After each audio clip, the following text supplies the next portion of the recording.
हज़रत ख़ालिद बिन वलीद जे इंतकाल जी ख़बर जॾहिं मदीने मुनव्वर पहुती त हर घर में कोहराम मची वियो।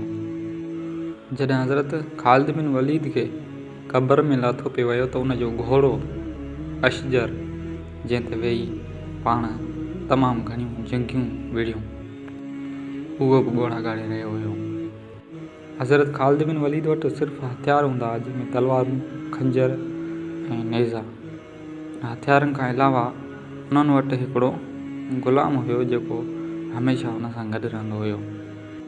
हज़रत ख़ालिद बिन वलीद जी उहा तलवार जंहिं बि अज़ीम सल्तनतूं रूम ऐं ईरान जा चिराग विसाए छॾिया। वफ़ात खां बाद हुन वटि कुझु बि न हुयो।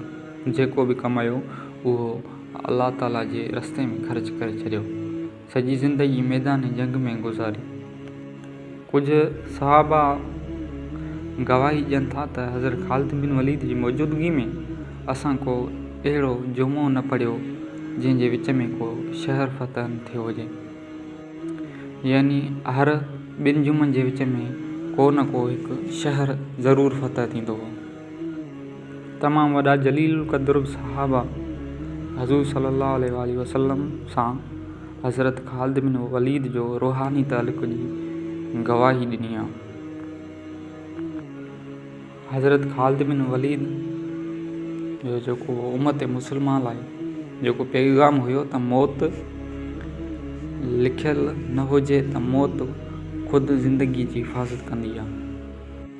जॾहिं मौत मुक़दर हुजे त ज़िंदगी भॼंदी वञी ऐं मौत जे मुंहुं चढ़ंदी आहे। ज़िंदगी खां वधीक केरु जी नथो सघे ऐं मौत खां पहिरियां केरु मरी नथो सघे। ऐं जीअं दुनिया जे बुज़दिलनि ताईं मुंहिंजो हीउ पैगाम पहुचायो त जेकॾहिं मैदान जिहाद में मौत लिखियल हुजे हा त ख़ालिद बिन वलीद खे मौत बिस्तर ते न अचे।